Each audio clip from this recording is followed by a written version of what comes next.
see the way they hate. And I know better than to listen to the people who are calling us slaves. I can feel the sunlight shining.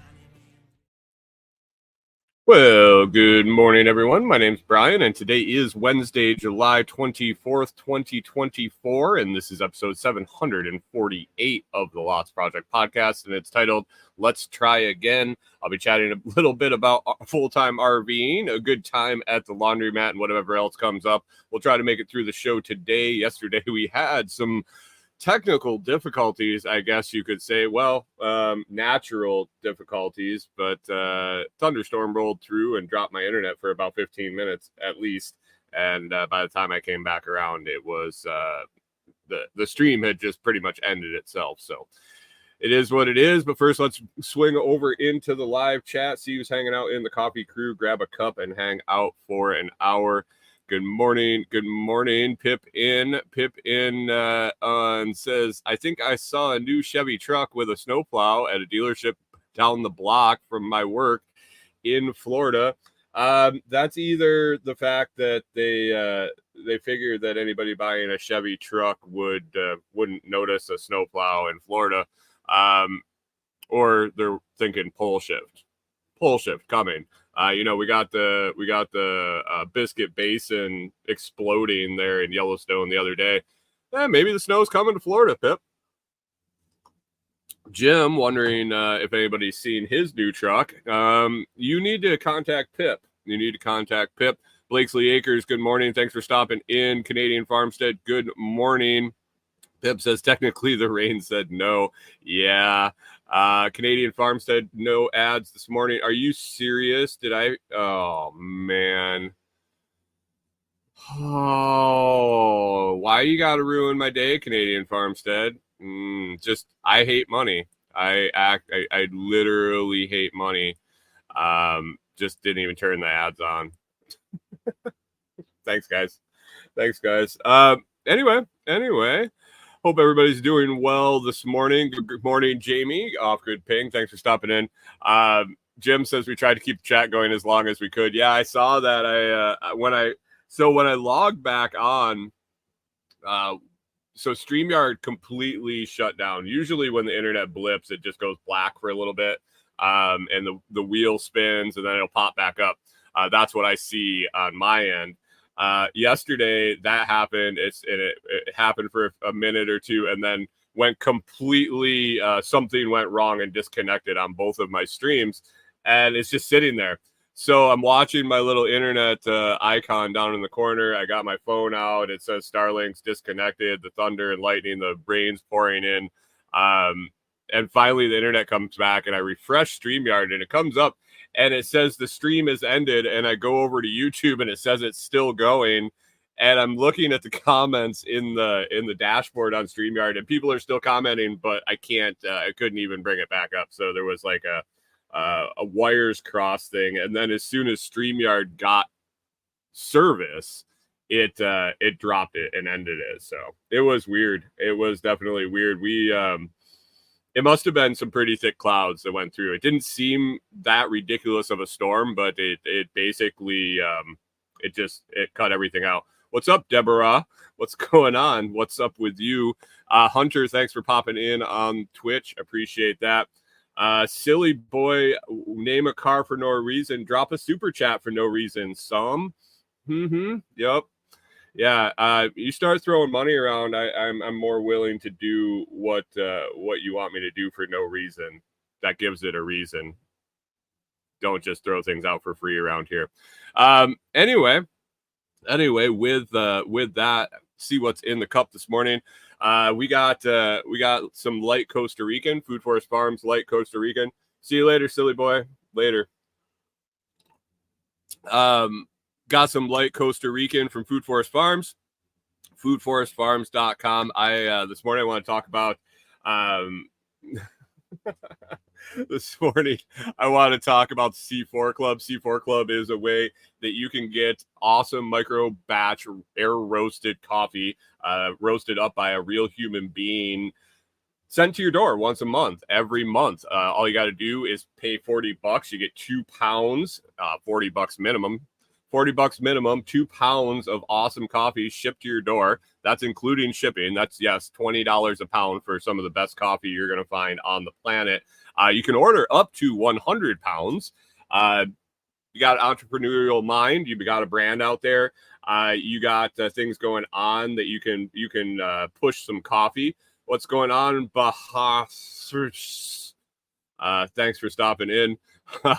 Sorry about the name butchering. Some of the best coffee in the world, and you're going to get it for $20 a pound, free shipping. Up to 100 pounds you can order. You can then create your own white labeled brand. You could sell it as you please. You get an awesome discounted rate on the bulk orders. It's a fantastic program. My buddy over there at Food Forest Farms, Brian, I've been a member for quite some time now. I would have to go back and see how long it's been, but it has been a long time, and I don't see myself dipping out at all. I'll tell you that there's a bunch of other benefits to the C4 Club, but you got to join to find out. You can find out more at foodforestfarms.com, foodforestfarms.com. Oh, by the way, he's only taking 100 members of the club, well up over 50, well up possibly over 60, I think, at this point. So if you want to get in, it might be worth going over there and checking it out. While you're there, if you wanted to test out some coffee, if you wanted to get a little discount and try some out before you buy, Lots 10, LOTS 10 will get you 10% off your first order, 10% off and free shipping on already stupid low prices on great coffee. Go for it. 10% off. Lots 10, one-time use coupon. And if you just want to buy it monthly or every now and then, send it as a gift or something like that, Lots 5, LOTS 5. LOTS 5 will forever get you 5% off. What's up, Jack's YouTube? And my friend is from India over there. Hey, check it out, foodforestfarms.com. Tell him Brian sent you. Good morning, Rewilder Life. Thanks for stopping in. Hey, yo, to you also.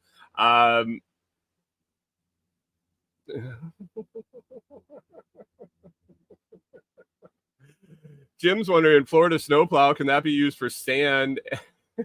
Canadian Farmstead says he's definitely help you pound sand. Yeah. Oh, guys. So it's Wednesday. It's been a weird week so far. We had a halvesy show yesterday. We had my week's been kind of flipped upside down because of in-laws being here last week and not gotten some things done. So did a bunch of office work and video work on Monday, did laundry and grocery shopping on Tuesday instead of Friday this week. So it's been weird. But one thing I've been able to get accomplished, hey, Mike Homestead, thanks for popping in. Appreciate it. One thing I have finally got accomplished, I talked about a little yesterday, is a series of short interviews I did at SRF Spring 24. Got those edited up and off to Nicole, and I'm publishing them on my YouTube channel.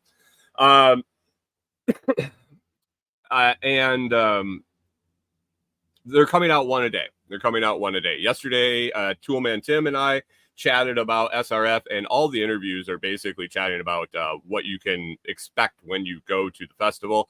Today, I am releasing one with Sean from Off Grid and Growing, an awesome YouTube channel, Facebook page, TikTok. If you're looking for somebody else to follow, check out Off Grid and Growing. And then Glenn from Landstruck, who is a private land purchaser and seller here in Tennessee. So definitely check that out on the YouTube channel. If you're not a subscriber to the YouTube channel, definitely hit subscribe and turn that bell on. If you're listening audio, come on over and check out the YouTube channel, the Lots Project on YouTube, just at the Lots Project over here. You can also come and see us at SRF this fall. Couple days left here until the 1st of August for early bird pricing. Early bird pricing on the tickets is available till August 1st. You can get tickets to come in person. You can also get tickets to do digital tickets where you can watch online. So if you're not able to get to Tennessee this fall, check that out. So, there's my links. Link is in the comments and also in the video description. SRF, Self-Reliance Festival. I'll be there, and I know a bunch of people that will be hanging out, a great group of folks. And watch the interviews and find out what you can expect when you come to SRF. Glenn from Landstruck and Sean from Off Grid and Growing coming out today. Let's see. Good morning, Cormac. Thanks for popping in. Pip says, how's the mushroom project coming along? Are you talking to me or are you talking to Jim? I know Jim was starting to get into some mycology a little bit. Our mushroom project is going well. Now we wait. If you would like, I could give you a daily update on the mushroom project that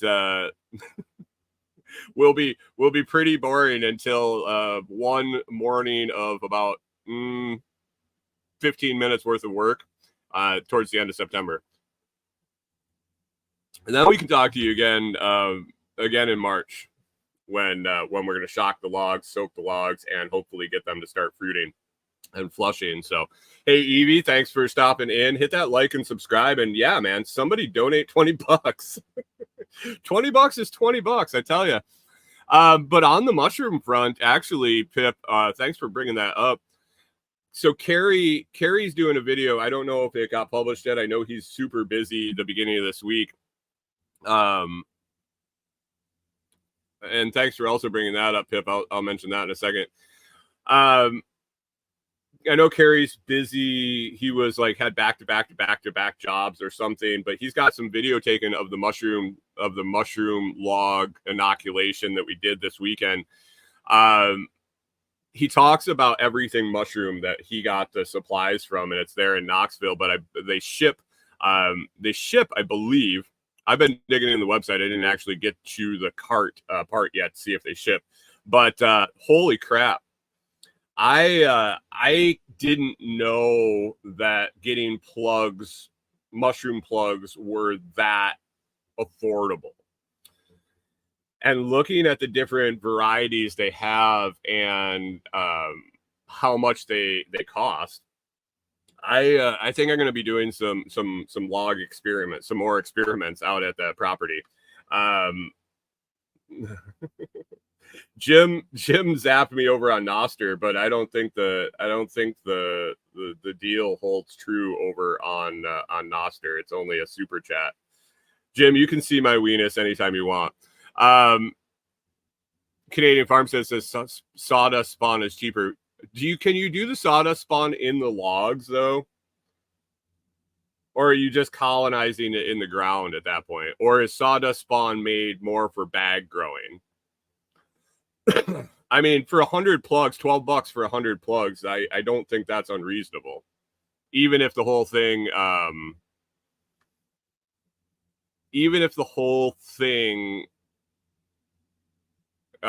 falls apart. But they have everything. They have chicken of the woods. They have hen of the woods. Several varieties of oysters, shiitake. And then they have some luminescent non-edibles, the glow-in-the-dark mushrooms. And $12 for a bag of 100 plugs. It doesn't seem too ridiculous for me, seeing that when they start flushing out, they're good for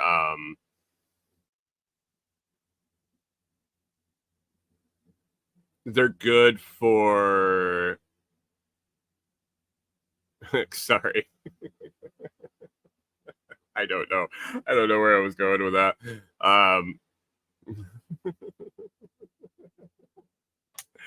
Jim says, fuck YouTube, super shit. I only zap. I know, then that's fantastic. And like I said, let me know and I'll send you a picture of my weenus. So yeah, I mean, at $12 for 100 plugs, if these things from my reading on their site, they say 5 to 6 years after they start, they'll definitely flush out for 5 to 6 years. And Carrie had heard or talked to somebody that they were flushing out for up to a decade.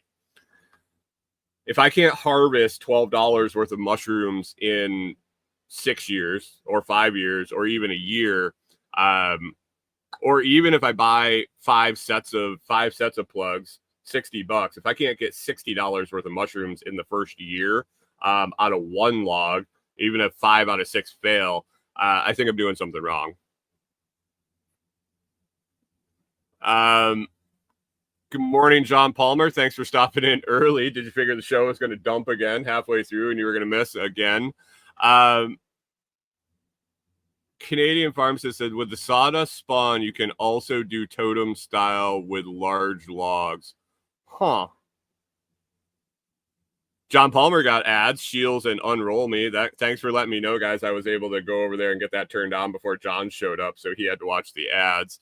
I have to look into this sawdust. Their sawdust spawn is cheaper. I really like that log, the dowel process though. That was pretty slick.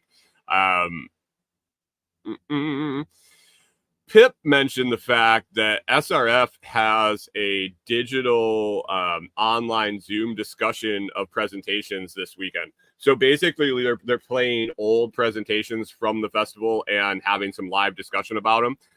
Pip, that's free, isn't that? I haven't looked into too much about that because I've attended most of them, but I believe that's a free event. John Palmer with the big old one finger salute. I want to try growing. Rewilder Life says, I want to try growing totem style. The farm I helped did them. Not sure how it's going, but it's easier. Pip says it's free to sign up for that. Free to sign up for the SRF event this weekend online.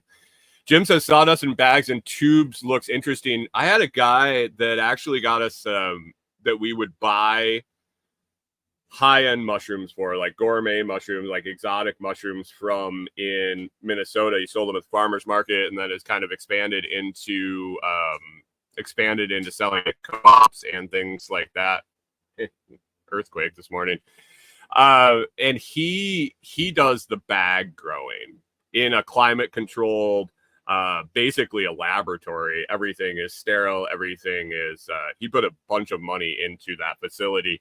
After he kind of worked his way up, he did it DIY. He went through best practices and kind of did what he needed to do to get going. And as he built the business, then he was able to dump more money into his grow facilities. And it can be spendy to get going, but it can also be very lucrative if you have the right market to sell them into. So I don't know. I just want to kind of plug the logs, stack them up, and grab them when they flush out. Rewilder Life says, I want to grow mushrooms because I want to use sawdust. The mushrooms are sometimes frowned upon on gluten grains. For someone like me, it's scary.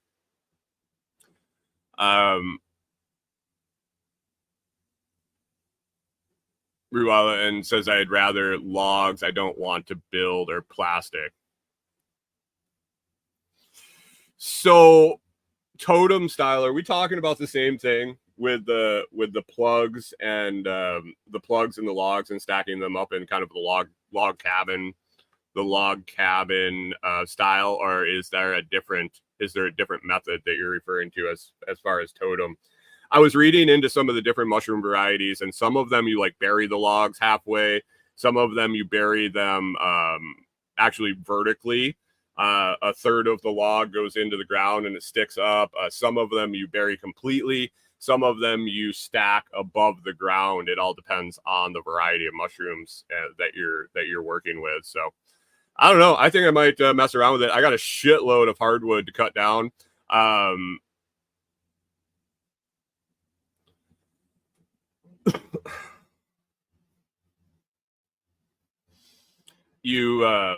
have a ton of hardwoods to cut down, and this is this seems to be a very beneficial use out of them for the property. Set it and forget it. Okay, so they're telling me totem style is literally just pile the logs up and inoculate between the logs like a totem pole. Canadian Farm says totem you stack vertically with sawdust spawn in between the layers. How big of a logs are we talking about when doing totem style so that they don't like fall over in the wind, get uneasy? Are we talking bigger diameter and shorter length? More like slices and then stacking them up? Do you drive a stake down the middle? Do you attach them to each other at some point? I don't know. Off-Grid Ping wonders, is there a particular type of tree that works better or just any hardwood? Well, hardwood, slow decaying hardwood is what I'm reading. It does go a little bit by mushroom type, which they prefer, but basically in the end it says preferred oak, but any hardwood will work, basically, is what I'm catching. Canadian Farm says, I have 12-inch by 12-inch, and it's only 2 foot high. So you have just like 2 stacks. So you have 2 slices of 12-inch thick with the spawn in between, but you could go as high as you wanted. And he says it flushes beautifully. Interesting. Jim says, we have a stump near the front door of our camp that has been producing chicken of the woods for at least 20 years. Yeah, that they have chicken of the woods spawn there. I'm really interested in getting that, and some other really cool mushrooms that they got going. So it's a long wait. It's a long cycle to get them going, but yeah, we'll see. I figure with even with a failure rate, the price of entry, the cost of entry is well worth it. Basically, running us off for a little bit and maybe $100. I was thinking about $100, maybe $150, and see what I could do.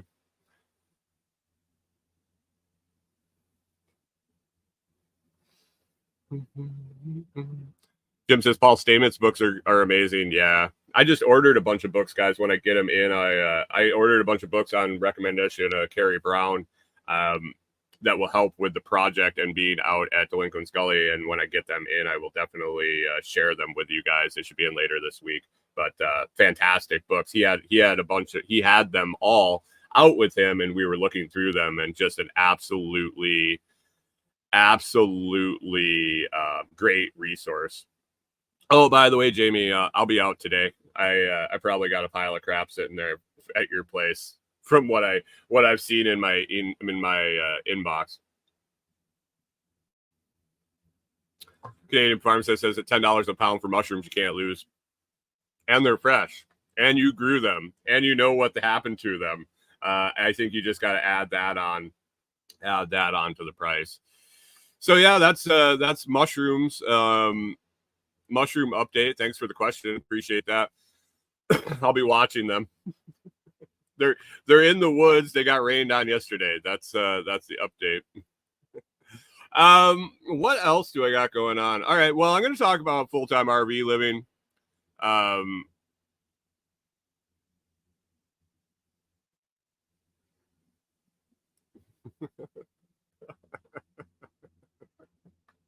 Canadian Farm says, bring a shovel.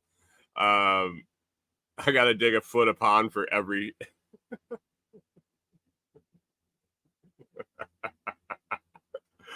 bring a shovel and dig a foot a pond for every package.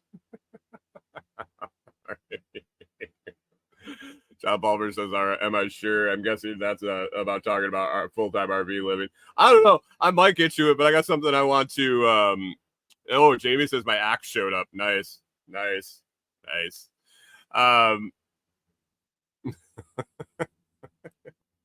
I did want to start with my day yesterday, though. Yesterday, I went and did laundry and grocery shopping on Tuesday, which I'm trying to remember. I don't think I've ever really gone on Tuesdays. I've done Wednesdays. I've done Fridays for sure. I don't know how much I've ever done Tuesdays, and I don't know how much I'll ever do Tuesdays again. Grocery shopping wasn't bad. Grocery shopping was well, besides the fact I didn't get my 2 times my fuel points, which was very disappointing. That's only on Friday, Saturday, and Sunday. Canadian Farm says you should do review videos on all the stuff before he picks it up. I have a pile of stuff that I need to give to Jamie to do review videos on if he wants it. We've talked about it. Give me a break. I try to take care of the people that help me out, for sure. Take care of the people that take care of you. I try. We'll get there.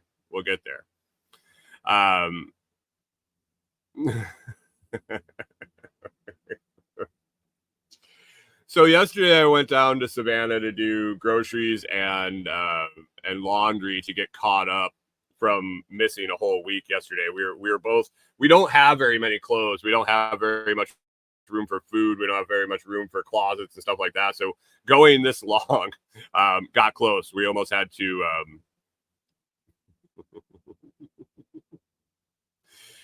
ooh, a raffle. I actually Pip says how about a raffle opportunity tickets for giveaways at the SRF workday. That's an interesting idea depending on what I get between now and then. I had saved up a bunch of stuff for the in-laws that I thought that they would like. I got rid of some stuff there.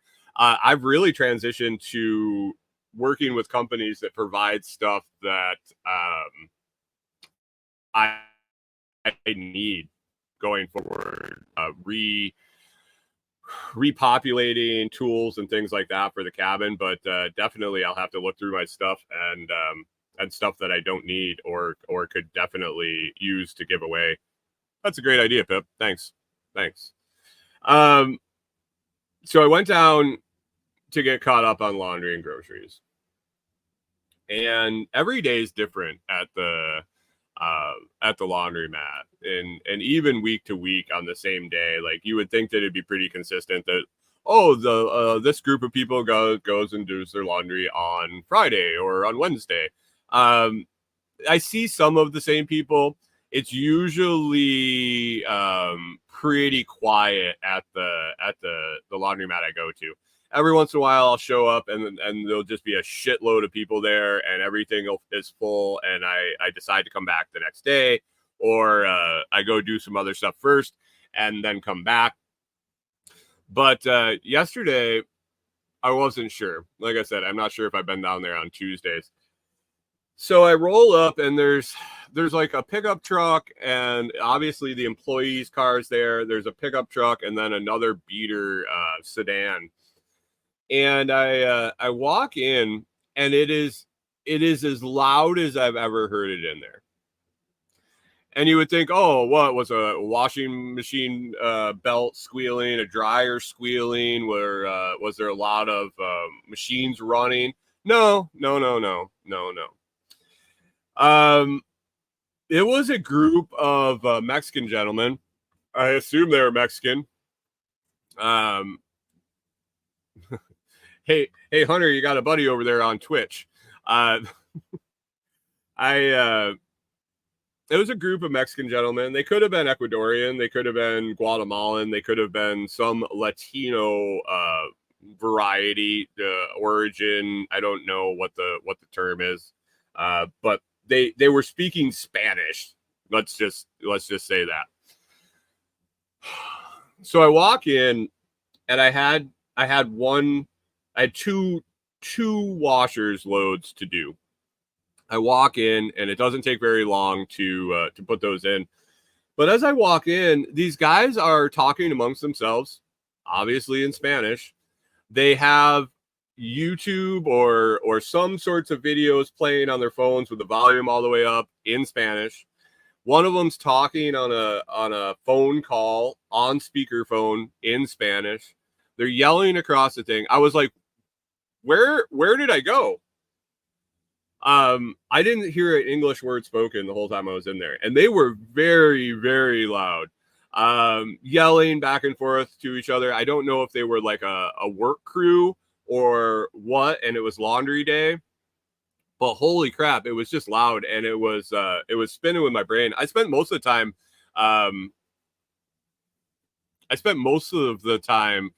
You don't see nasal clots there asking for me to buy some promotional offer or something. Hunter, sorry. If they're not there, it was probably a hit and run. But this was absolutely obnoxious in the laundromat. It's not like a private laundry room for you to hang out and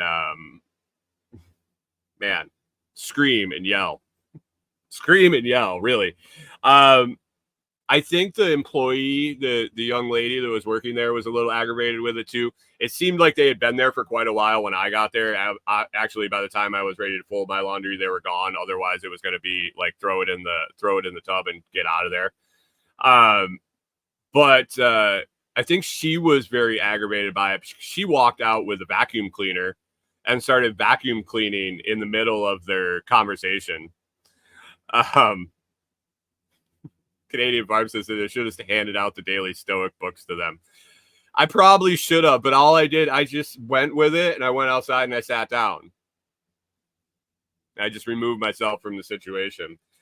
She started vacuuming when I was flipping my laundry from the washer and the dryer. She walks over the vacuum and right in the middle of their big group of guys yelling and starts vacuuming.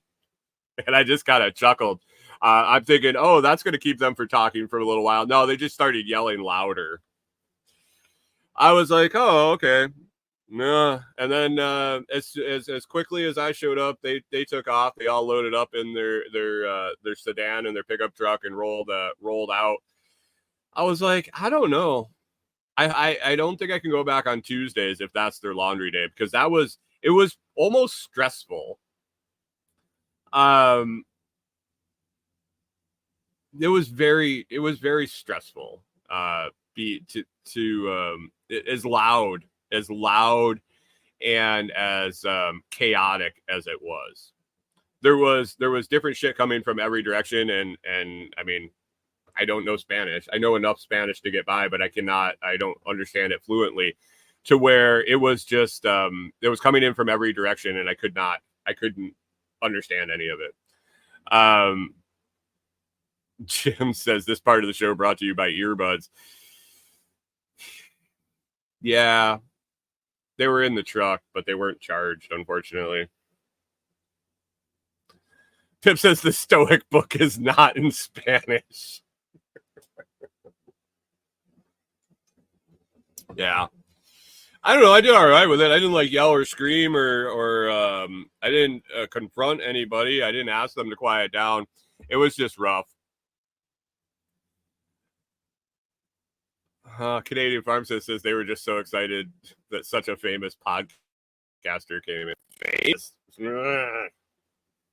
Don't threaten me like that. Excuse me. Anyway, let's talk about full-time RV living. Yesterday I started I kind of got to it, but then we got interrupted by nature. We've been doing it for a while. We've been over 2 years, really, that we've lived full-time in here, and then pushing 22 months now that we haven't really owned our own property. For the first while, we were parked on our property. Sold our property back in September 22. Actually, it was later than that. We took off and decided we weren't going back in September 22. Over that time, I've kind of done a lot of thinking about living this way, particularly in an RV, whether it be traveling or stationary. I guess this would go for like a single wide trailer too. Some of it, but thoughts about it.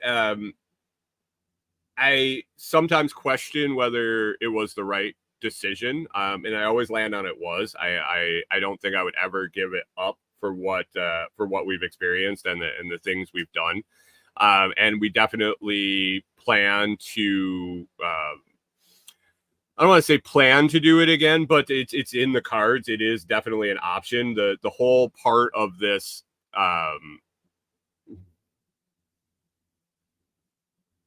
what is, John Palmer says tiny house. Maybe, we're going to have a tiny cabin.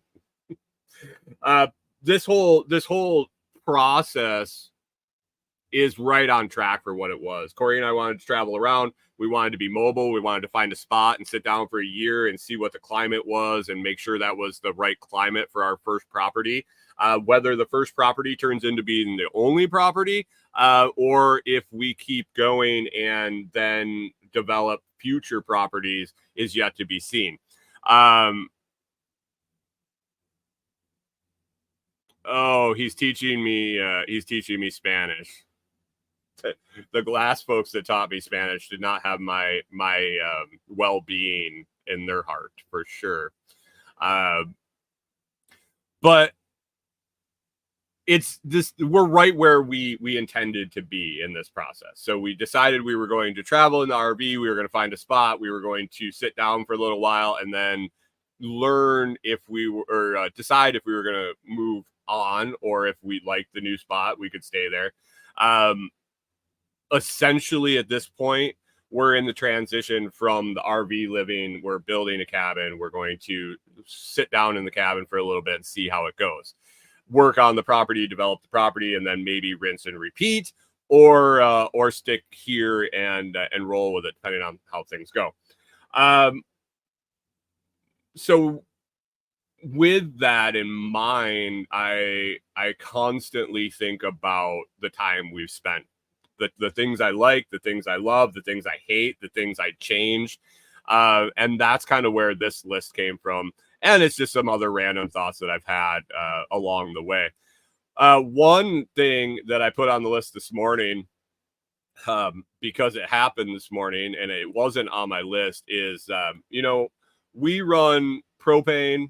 We run propane for pretty much everything. Well, not pretty much everything. Our fridge, our water heater, and our stove, and a furnace if we ran it. We haven't run it in over a year, so there is that. We've run the wood stove, but propane. And then we also, even though we have city water at the site we're at, we continue to just fill up our tank.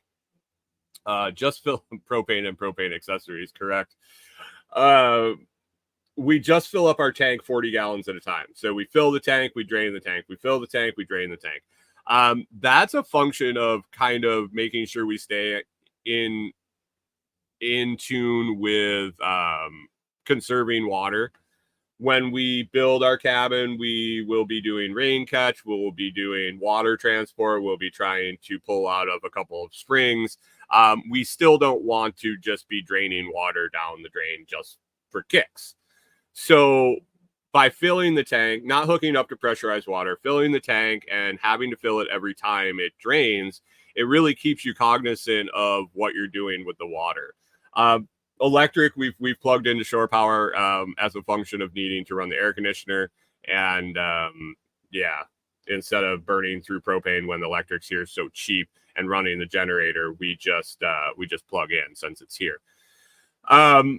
But the propane and the water, one thing I've noticed, and I don't feel like this could be coincidence, like it just randomly happens like this, but the propane and the water run out every single time, either first thing in the morning or right when I want to go to bed. So this morning, Corey's kind of shifting her schedule a little bit and getting up a little bit earlier, namely about a half an hour earlier. And I'm still on the fence whether I'm going to start getting up a half hour earlier and get a little bit more time in. I have a weird thing about it. I just can't go to sleep at night. So I've kind of gotten into the groove where I get up at the time I do, and I don't know if I want to shift that earlier because I don't know if I can go to bed any earlier and get to sleep. But anyway, this morning she's like, "Hey, is there a propane tank outside?" And usually it wouldn't be a big deal because we would have 2 propane tanks on the front, and all she'd have to do is go out and flip the switch from one to the other. With our outdoor shower setup currently, the way we have it rigged up with the extendable ladder and such, I can only have 1 propane tank on the front, and then the other full one sit next to it on the ground. I don't want her to have to go out at 4:30 in the morning and try to lift a 30-pound and change a 30-pound tank in the dark. So when she wakes me up and says, "Hey, is there another propane tank outside?" I could have said yes, and she could have gone and struggle, and I don't want her to have to do that. So I said, "Yep, I'll go change it for you." This is not the first time that's happened, and it's not just because it was 4:30 and her getting up earlier, but there has been a pretty consistent pattern of the stuff running out in the morning. Logically, it could be that our fridge runs on propane, fridge runs overnight, and it always just kind of peters out. We do turn on the burner first thing in the morning, so that, I mean, there's reasons why it probably does kick out first thing in the morning. But the water always seems to be draining when I go to fill the Berkey at night before I go to bed. It'll drain the tank, and I got to go out and spend another little bit outside filling up the water before I go to bed. First thing in the morning, we go to use fill the Berkey to fill the dog water, and pop, water's empty. So bigger tanks maybe. It was just a coincidence that I saw. It is what it is. It just comes with it. So that was just something I popped in that popped on the list because it was prominent this morning. One thing that's on the top of the list that I have to figure out moving forward if we do this again. I'm saying if at this point. I think it's closer to when we do this again, but still leaving the opportunity open to stick around here long term. If we do this again, if and when we do this again, I have to figure out food security, food sourcing, and food quality sourcing, quality food sourcing.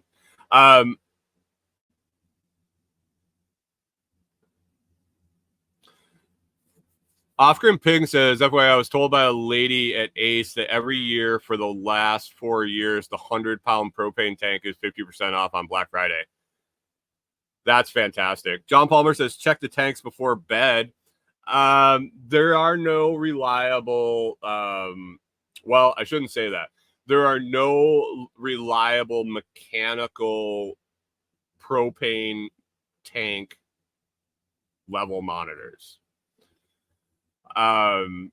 Just by the function of how propane works when it's in a tank and when it's discharged, the mechanical versions aren't accurate. They're full until they're not, basically, on the gauges. There are some spendy radio gauge. There's some spendy radio type or radar sonar type monitors that I've been considering getting that gets stuck on the bottom of the tank. Hunter says a scale. Yeah, if I want to unhook the tank and weigh it, I would rather just go out in the morning and change it. I know a scale works. They use a scale when they fill it.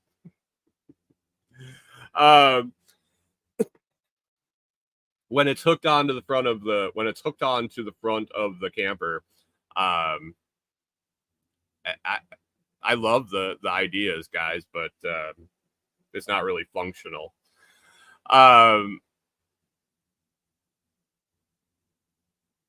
So back to food.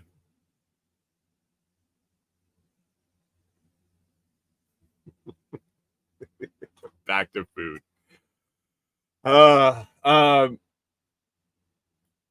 When we left, so we went from 0 to 100, basically. Canadian Farm Says is wondering if I had thought about using a scale. Yeah, I actually have a fish scale for my smaller tank that runs the shower that is more accessible and easily picked up with a scale or set on a scale. We went from 0 to 100 on food security for sure and quality. When we left our farm, we had a vertical hydroponic garden in the kitchen. We never went anywhere for greens. We had anything we could possibly want and more in the kitchen as far as greens. We had gardens that we grew vegetables. We had local farmers that we interacted with at farmers markets that we could procure vegetables from. There was a very plentiful source of food for us, both veg and meat. We raised a lot of our own meat. We had a local source, as in like a couple miles away, for pastured pork and pastured beef. Food security was not an issue. Food quality was not an issue. When we decided to leave, we ran into two problems. One is storage, and Rewilder's talking about that. Small space, probably freeze-dried would be my way to go. We do have some freeze-dried food. That is what we did as far as security.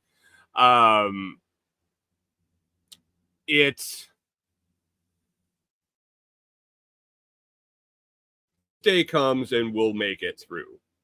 We have enough canned goods. We have enough freeze-dried stuff that we'll be able to figure it out until we need to. Is the quality of the food that we have very good for our long-term stores? No, it really isn't. Canned food, like your typical prepper that hasn't thought very much about the quality of food they're going to be eating when they need the quality to be the best to make it through. But we're not going to starve for a while. And being resourceful and such, I'm sure there's ways that we can get through it if it happens and we need to. Freeze-dried food, canned food is the food security. Our bigger issue has been food quality and food prep. One thing that we'll look for in another rig if we do this, and just to be clear, even if we do this again, it won't be in this camper. This camper is going to go away as we transition into the cabin. We'll strip a lot of the stuff off of this camper and use it in the cabin, and then probably sell this off. Likely, probably 99% sell this off, and then start again with the next rig with everything we've learned. One thing is prep space for food, kitchen space. If I have to sacrifice a lot of other things in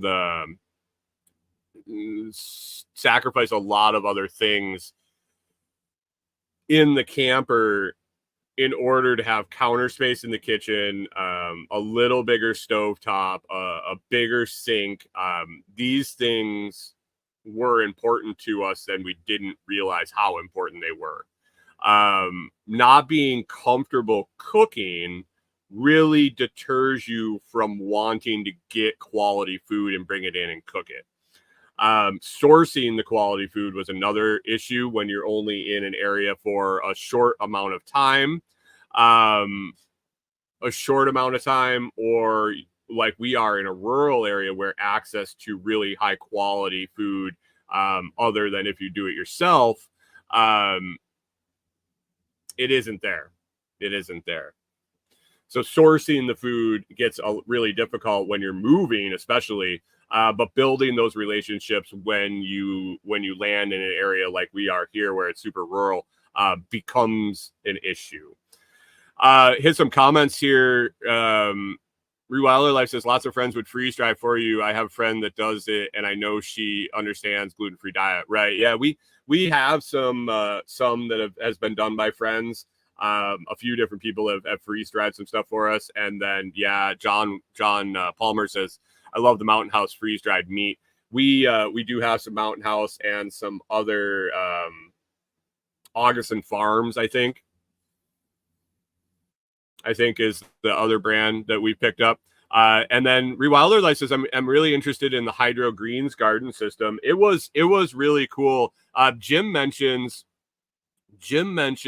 I found sprouting and microgreens are easier than hydro. I have a little aquaponics thing going for the fun of it.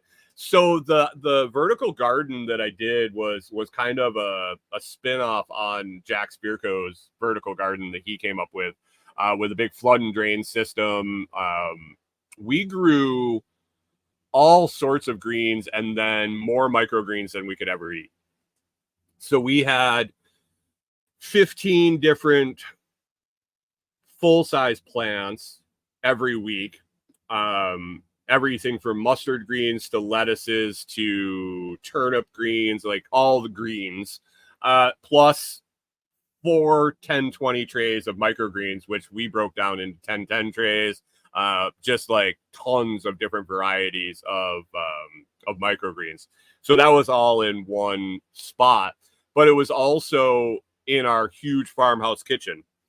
It was a big setup. For sure, and it definitely pulled some power. Sprouting and microgreens are fantastic, for sure, and definitely you can get your fill in a small area. That vertical garden was insane, and I might do something similar. Might do more of an outside system, and then bring when we need to bring things inside in the winter. Rewilder Life says, yeah, I do micro and sprouts now. I don't want to be buying seed all the time. I'd probably just grow in pots though. There's some sources for bulk seed that works really well. Hey, go slow, come fast. Thanks for stopping back. Yeah. You're from San Francisco, right? Over there in the vertical feed. I'm pretty sure you hung out one morning and told us you're from San Francisco.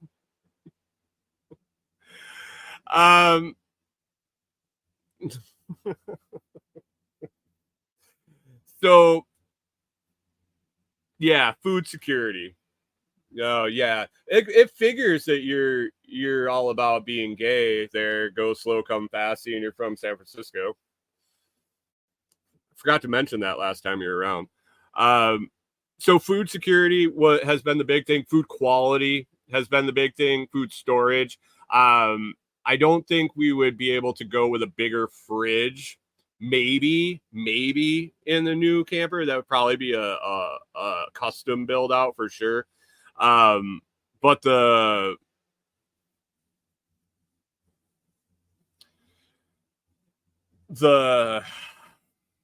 the kitchen space, is paramount in the next one. Even in Corey's parents' camper that they were just here in, they have like a 17-foot. Their kitchen area and counter space was so much more than ours. Even a rig that was like 15 feet shorter than ours.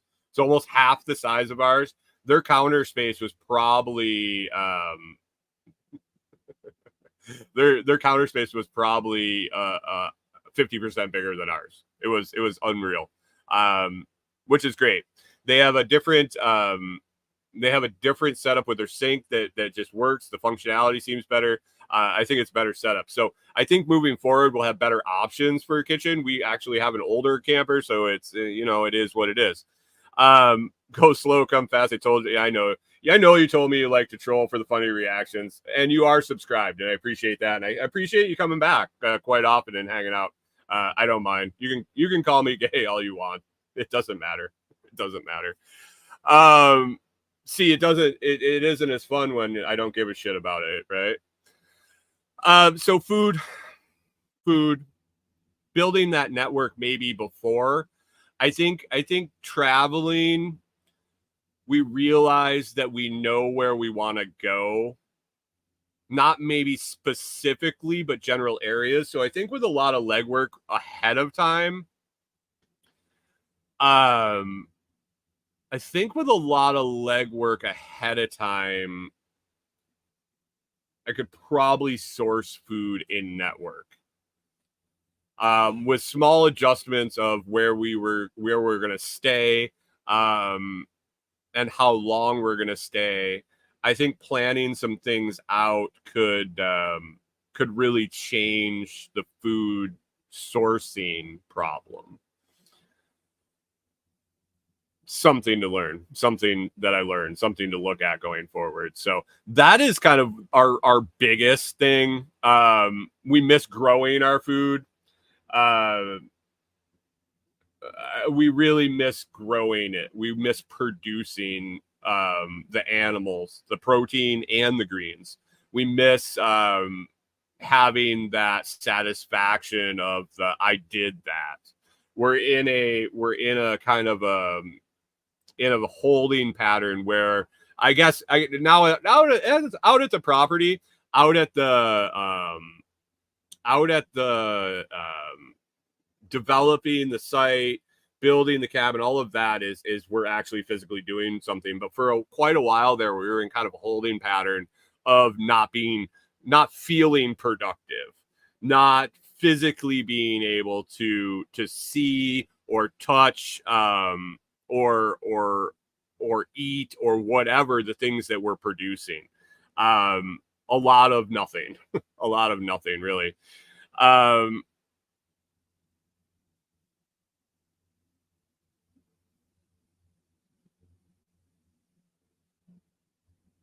Go slow, come fast. Is growing your own crop and having own livestock is how you live off the grid and self-sufficient. Yeah, we know. We never went to the store pretty much all of COVID.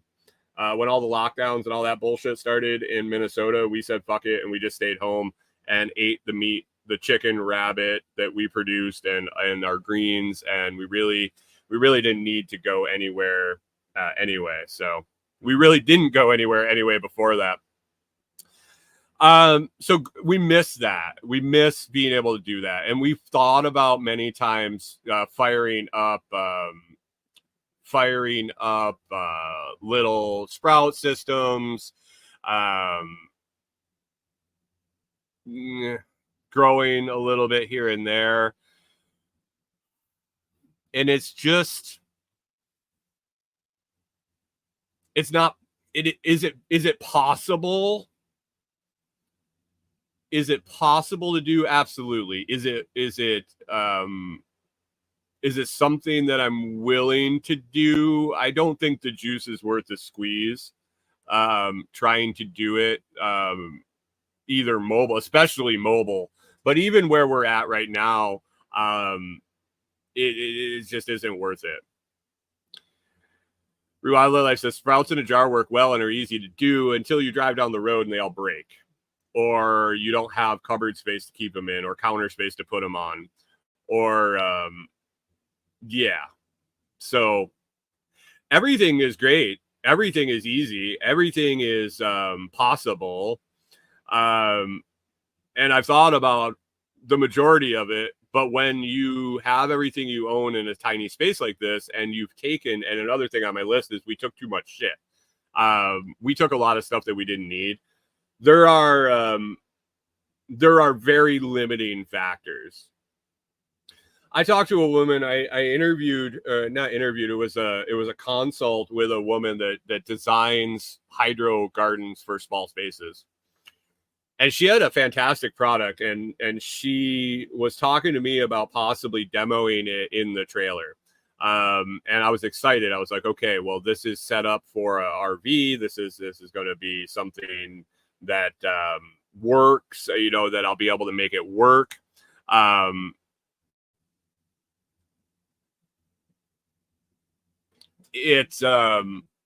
when we talked about it, it needed shelf space. There's no shelf space in a camper. The width of this is just not wide enough to put shelves out from the wall. When you put shelves out, you can't walk close to the wall. So it just isn't. There aren't shelves. You don't have shelves in a camper. If you've never noticed, if you've ever gone into one, there aren't a whole lot of shelves hanging off the walls. There isn't the vertical, there isn't the horizontal, there isn't the flat counter space to do things like this. So it is what it is. Maybe that gets designed in.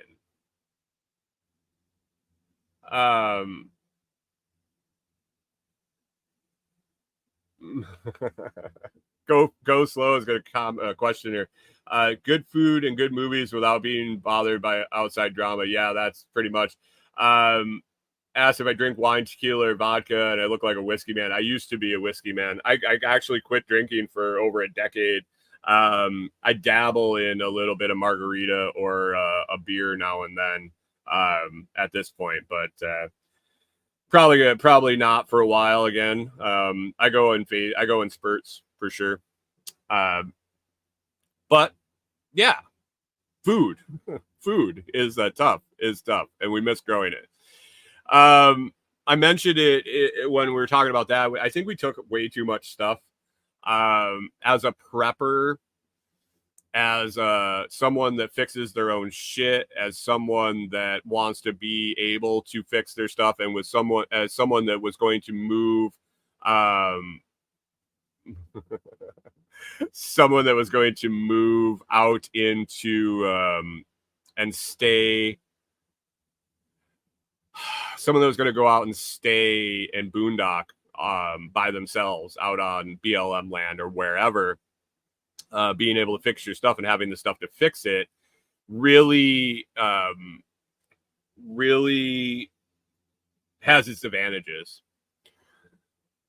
But that also comes with the other hand of bringing a lot of shit that you'll never use, bringing a lot of stuff that even if you did use it, would it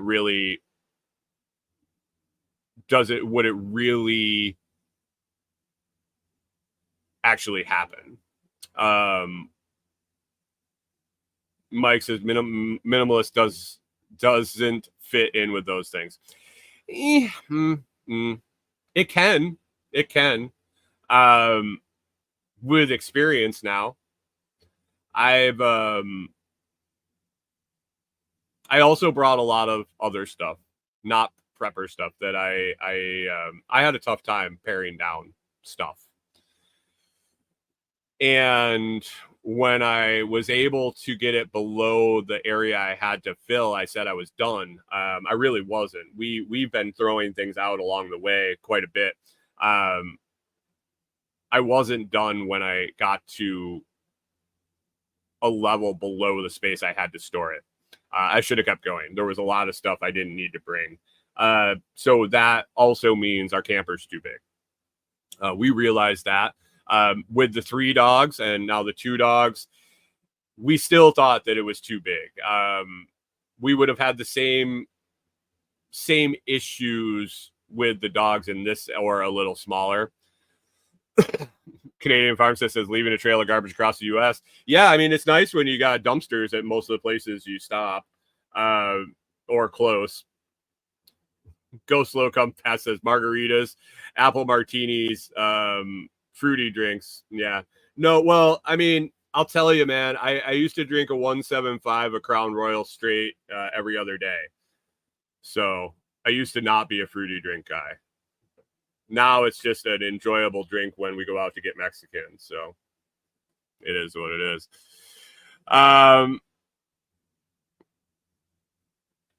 So I think we brought too much stuff. Corey and I both agree that our camper's too big. I think when we redo this, we'll be down in the low 20s for length.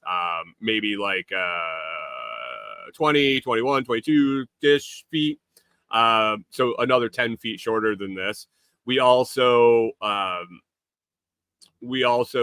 learned about functionality and how things flow in the camper and how we work together. One thing, do I wear heels when I go out for margaritas? Only on Thursdays. Only on Thursdays. I go out to get Mexican dinner with my wife, and I enjoy a margarita with my burritos. Thanks.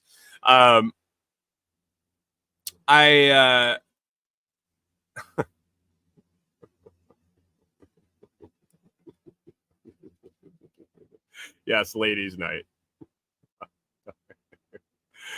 One thing that I really learned that I mean, I knew it before. I knew it before. My friends over here in the main feed go slow. My friends over here said, "How do you think he pays for dinner?" And they're wondering in those cha-cha heels. One of the things I knew before we took off, but definitely confirmed through this experience so far is don't ever try this if you aren't solid with your partner. Corey and I have a fantastic relationship. We really just click, and we always have.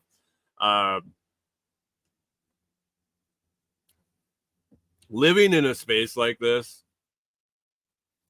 will test that. It will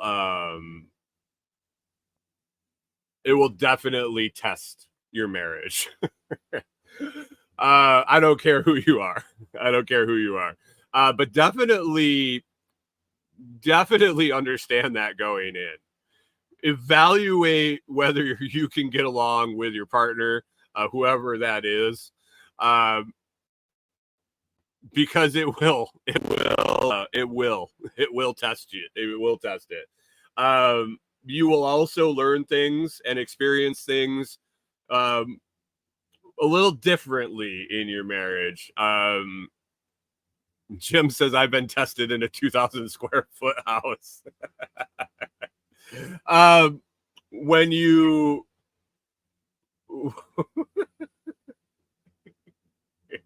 when you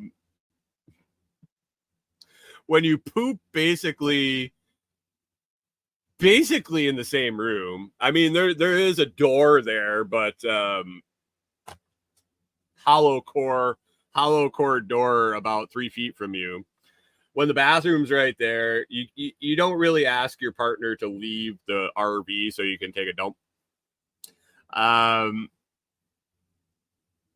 You bump into each other. There's nowhere to go.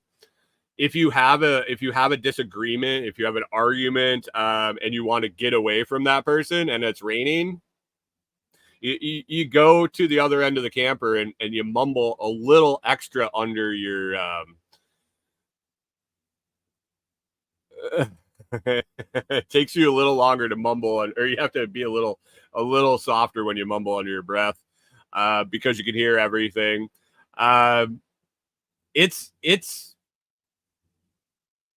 It brings you closer, but man, it's a ride for sure. Jim says he lives in a van down by the river. He doesn't have heels. How do you know? Have you been in my camper? Maybe one of the important things I packed away was my heels, Jim. My size 17 heels. Go Slow says he survives by showing his penis. No, it's a weenus. I show my weenus for $20. Gay Mexican bars on ladies' night.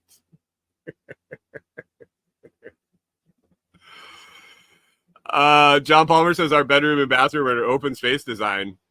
Interesting.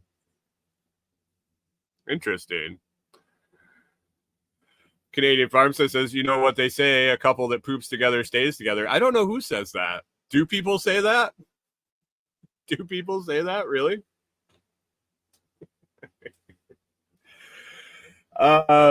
Jim says break them out. I'll break out both weenuses if you guys start popping $20 in that super chat.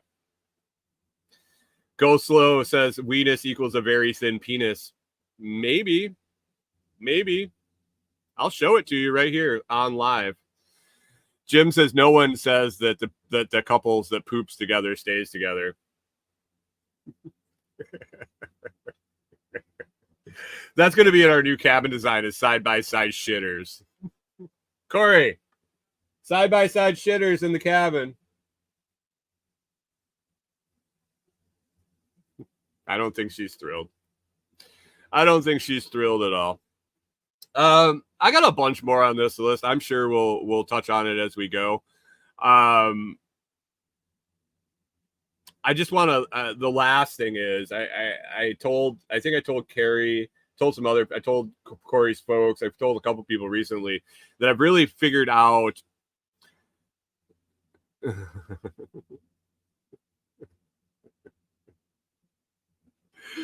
Canadian Pharmacist says better than a 2-story shitter.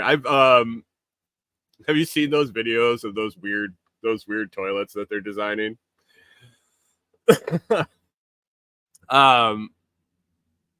Jim says nothing like high-fiving when you both drop a deuce. You can play battle shits. The one thing that I'm excited to get into that cabin.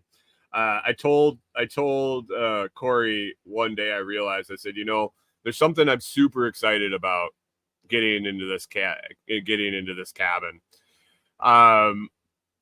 It's something that has not been very pleasant for the whole time we've really been in the camper. It's one of those things that works, but it is not satisfying.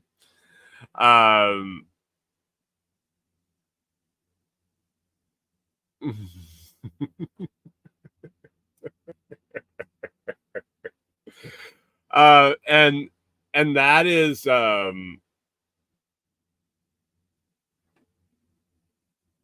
can't wait to use a real fucking towel again. Like a big fluffy terry cloth towel. Go Slow. I can make it pink if that makes you happier. I can make it rainbow colored, whatever you want. I prefer black towels, but I can't wait to use a big fluffy terry cloth towel. When we moved into the camper, we realized that the space was limited, and putting stacks of towels, the traditional terry cloth towels, in a cupboard just didn't make sense. So we went and we bought microfiber, quick drying, the quick dry chamois towels.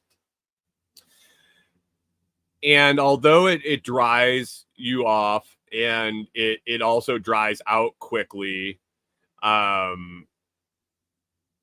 so, like after it's wet, it dries quickly, which is great for both laundry, hang drying, trying to dry them out after your shower, blah, blah, blah. It really doesn't feel like you can't it's just a different feeling when you take that terry cloth towel and you rub it across your back and you can feel yourself drying off and it's soft. And these are more like you set it on your skin and you press it and it sucks up the water like a fucking ShamWow.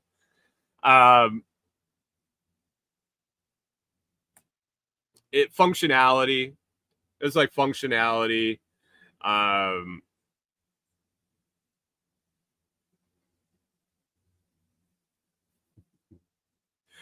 Jim says I'm 6'3" and use hand towels. Big towels are a waste.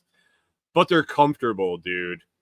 How do you dry your back with a fucking hand towel?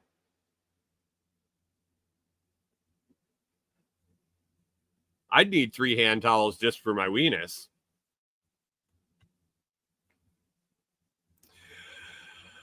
Jim says get a robe. Again. Where the fuck am I going to put it?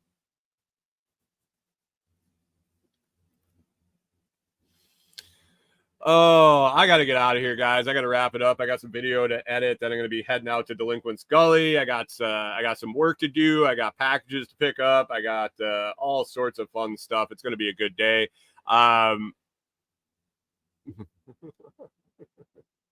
I Canadian Farm says microfibers for your weenus. Microfibers for my micro penis. It's so cute. It looks like an egg in a nest.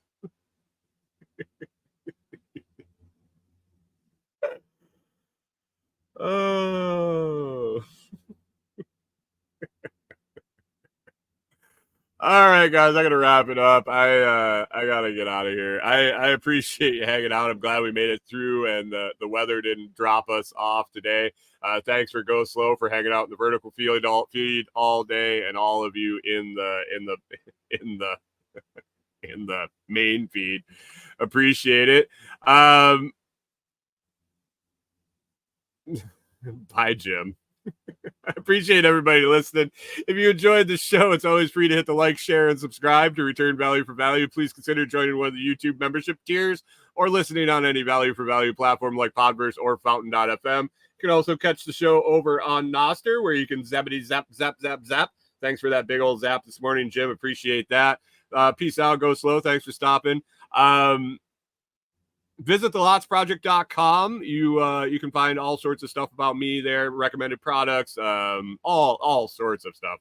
It is a treasure trove of information. Go ahead and get lost in over there for a little bit. Or comfreyroots.com if you're looking to pick up some comfrey roots and start your comfrey empire. I can hold your hand along the way, or you can grab your roots and go your own. I either way works for me. Other than that, it's Wednesday. It's hump day. Let's get it done. We got a couple more. Get through today, and you're on your way down to the weekend. We'll circle back and catch up with everyone tomorrow.